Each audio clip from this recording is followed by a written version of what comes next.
Bonjour à tous, une nouvelle vidéo pour les sixièmes. Alors, on va continuer donc notre chapitre sur les fractions. On est presque à la fin, là c'est l'avant-dernière partie, la partie 3.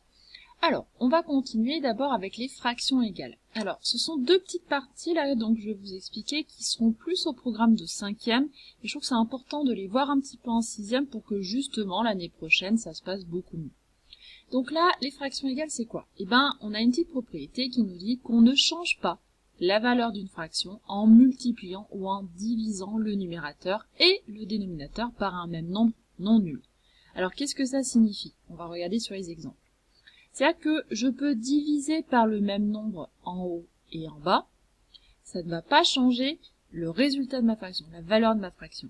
C'est-à-dire que mon 2 sixièmes, je peux le donner donc 1 tiers.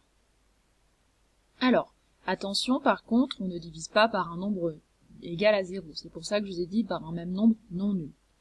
Alors, vous pourriez faire un petit schéma. Par exemple, vous prenez un rectangle, et puis vous le partagez donc en 6 morceaux, et vous en prenez 2. Et puis vous prenez donc le même rectangle que vous partagez cette fois-ci en 3 morceaux, et vous n'en prenez qu'un. Et vous allez voir que finalement, c'est exactement la même chose. Voilà. C'est comme si, imaginons, je me coupe une pizza, je me dis, oh, je vais prendre qu'une part si je la partage en 6, finalement je me prends 2 parts, c'est comme si j'avais mangé un tiers de ma pizza. Voilà, par exemple. Alors, pourquoi on va avoir besoin de ça? Parce que vous allez voir justement en cinquième, parce que ça va être le travail de cinquième, qu'on va pouvoir ajouter, soustraire des fractions. En quatrième, vous allez pouvoir les multiplier, les diviser, vous allez faire plein de travail comme ça sur les fractions. Et parfois, on va avoir besoin justement de changer un petit peu notre fraction, de ne pas avoir forcément le même dénominateur ou le même numérateur. Alors, comment on peut faire aussi? Par exemple, 3 septièmes. Je peux me dire, tiens, je multiplie par 3 en bas, ça me fait 21. Et je fais par 3 en haut, ça me fait 9. Donc, on peut passer comme ça d'une fraction à l'autre en multipliant par le même nombre. Attention, par contre, pour que la valeur de votre fraction soit la même, il faut absolument multiplier par le même nombre en haut et en bas. Je n'ai pas le droit de faire x 3 en bas et x 2 en haut. Il faut bien que ce soit le même nombre. Donc, vous allez voir aussi donc en cinquième tout ce qui est simplification de fraction. C'est-à-dire que là, la première, pour notre premier exemple, c'est une simplification de fraction. C'est-à-dire qu'on essaye d'écrire une fraction avec des nombres plus petits. Ça, c'est quelque chose que vous allez très souvent faire pour que justement, finalement, après les calculs soient plus simples.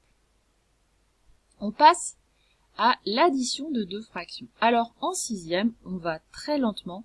On n'ajoute que deux fractions qui ont le même dénominateur. En cinquième, vous allez voir justement comment on ajoute deux fractions qui n'ont pas le même dénominateur. Et là, on aura besoin de la petite partie qui était là.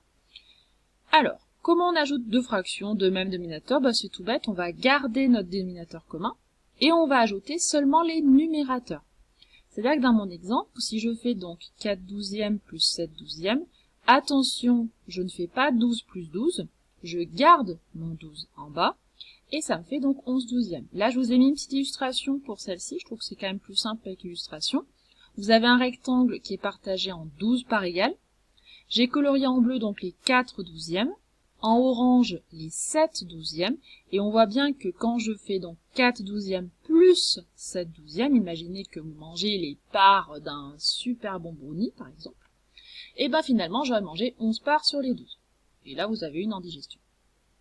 Donc, je vous ai mis un petit exercice sur la suite. Du coup, c'est un petit à toi de jouer que vous avez à faire pour la prochaine fois, et je ferai une petite vidéo sur la correction. À bientôt!